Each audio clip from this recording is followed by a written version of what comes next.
নমস্কার, বাসন্তী চ্যানেলে সবাইকে স্বাগত জানিয়ে আজকের একটা ভিন্ন ধরনের রেসিপি নিয়ে আপনাদের সামনে উপস্থিত হয়েছে। সেটা হচ্ছে নুডলসের রেসিপি। আর যেটা আমি বানাচ্ছি ম্যাগি স্যুপ বানিয়ে আপনাদেরকে দেখাবো। তো শীতের সবজি দিয়েই এই ম্যাগি স্যুপটাকে বানাবো আমি। আর এই শীতে ম্যাগি স্যুপটা খেতে গরম গরম কি দুর্দান্ত লাগে, আপনারা না খেলে বুঝতে পারবেন না। আপনাদের কাছে একটা অনুরোধ, যদি এই রেসিপিটা ভালো লেগে থাকে লাইক কমেন্ট শেয়ার করবেন এবং সাবস্ক্রাইব করে আমার পাশে থাকবেন। তাহলে চলুন আমি কিভাবে বানাচ্ছি আপনারা দেখতে থাকুন। তো প্রথমেই আমি একটা এরকম সাইজের প্যান বসিয়ে দিলাম। তারপর দিয়ে দিচ্ছি তেল। আপনারা এখানে তেল ছাড়া বাটাটাও ব্যবহার করতে পারেন। তারপর দিয়ে দিচ্ছি 6-7টা রসুনের কোয়াকে থেতো করে ঠিক আমি এই তেলের মধ্যে ভেজে নেব, ভালো করে লালচে করে ভেজে নেব। তাহলে এর সেন্টটা একটা খুব দুর্দান্ত লাগবে এই স্যুপের মধ্যে। দেখুন লালচে করে ভাজা হয়ে গেছে। এরপর আমি দুটো বড় সাইজের আলুকে আমি এরকম ছোট ছোট সাইজের কেটে এই তেলের মধ্যে দিয়ে দিলাম। এরপর সেদ্ধ হওয়া অবধি আমি ভেজে নেব 1 মিনিটের মতো। ম্যাগি অনুযায়ী সবজিটাকে আপনারা ব্যবহার করবেন। আলুটা সেদ্ধ হয়ে গেছে। এরপর আমি দিয়ে দিচ্ছি অন্যান্য সবজি। দিয়ে দিচ্ছি এখানে মটরের শুঁটি আর দিয়ে দিচ্ছি গাজর। এরপর আমি আবারও ভালোভাবে এরকমভাবে তেলের সাহায্যে খুন্তি দিয়ে নেড়ে নেড়ে সিদ্ধ করে নেব। আমি এখানে দুটো লঙ্কাকে এরকম ছোট ছোট করে কেটে দিয়েছি। তো আপনারা যদি বাচ্চাকে দিতে চান তাহলে এখানে লঙ্কাটা ব্যবহার করবে না। আমরা নিজেরা খাবো বলে তার জন্য এখানে লঙ্কাটা ব্যবহার করেছি। ঝাল ঝাল হলে বড়দের খেতে খুবই ভালো লাগবে। তো আবারও ভালোভাবে সবজিগুলোকে তেলের মধ্যে আমি ভালো করে ভেজে নিচ্ছি।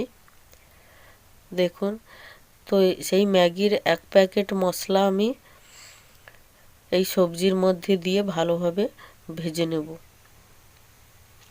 এখানে আমি দুটো ম্যাগি ব্যবহার করেছি। আপনারা যদি বেশি চান তাহলে বেশিও দিতে পারেন বা আবার একটাও দিতে পারেন। তো মশলাটাকে দিয়ে আবারও ভালোভাবে এইরকমভাবে নেড়ে নিচ্ছি। তো দেখুন এখানে সবজিগুলো ভালোভাবেই তেলে ভাজা হয়ে গেছে। এরপর আমি জল ব্যবহার করছি। যেহেতু এখানে আমি 2 প্যাকেট ম্যাগি ব্যবহার করেছি তার জন্য এখানে 4 কাপের মতো আমি জল এখানে ব্যবহার করব। তো 4 কাপের মতো জল দেওয়া হয়ে গেছে। এরপর আবারও স্প্যাচুলারের সাহায্যে আমি নেড়ে নিচ্ছি। আর এরপর আমি একটা বলক ওঠা অবধি অপেক্ষা করব। দেখুন এখানে বলক উঠতে শুরু করেছে। এবার আমি সেই ম্যাগিগুলোকে ভেঙে আমি দিয়ে দিচ্ছি। দুটো ম্যাগিকে আমি এইরকমভাবে ভেঙে দিয়ে দেবো।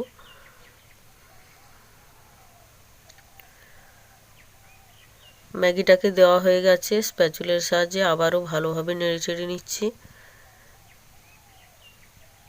আর এটা সেদ্ধ হওয়া অবধি অপেক্ষা করব। তো এই ফাঁকেই আমি দিয়ে দিচ্ছি, এখানে আমি যেহেতু 2 প্যাকেট ম্যাগি ব্যবহার করেছি তার জন্য আমি এখানে 4 টেবিল চামচের মতো এখানে আমি টমেটো সস ব্যবহার করব। তো দেখুন সসটা দিয়ে আবারও নেড়ে নিচ্ছি ভালোভাবে। তো এরপর আমি ভালোভাবে ফুটতে দেব। এখানে আমি স্বাদ মতো লবণ দিয়ে দেব। ঠিক এই রকমভাবে ফুটিয়ে নিতে হবে। আর একটা গাঢ় টাইপের করে নিতে হবে।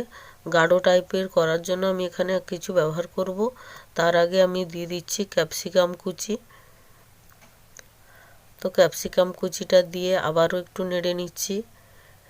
এরপর গাঢ় করার জন্য যেটা আমি ব্যবহার করছি সেটা হচ্ছে কর্নফ্লাওয়ার।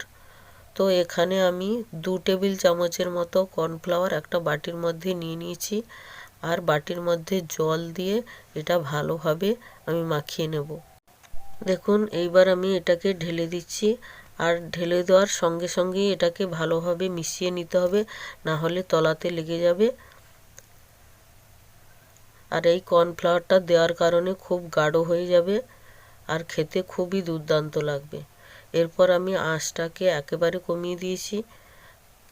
তারপর দিয়ে দিচ্ছি আর 1 প্যাকেট ম্যাগির মশলা। তো ম্যাগি মশলাটা কেটে আমি দিয়ে দিলাম, দিয়ে আবারও ভালোভাবে নেড়ে নেব। আর বেশি সময় আমি রান্না করব না, আর বেশি সময় রান্না করলে বেশি গাঢ় হয়ে যাবে। আর গ্যাসটাকে আমি অফ করে দিয়েছি। এরপর আমি পরিবেশন করে আপনাদেরকে দেখাচ্ছি। দেখুন কত সুন্দর দেখতে লাগছে, খেতেও খুবই দুর্দান্ত। তো আপনারা এই রকমভাবে বানিয়ে নেবেন, দেখবেন খেতে খুবই ভালো লাগে আর পেটও খুব ভরা থাকবে। তো বন্ধুরা ভালো থাকবেন, সুস্থ থাকবেন। দেখা হচ্ছে আবারও কোনো এক রেসিপি নিয়ে। নমস্কার, টাটা।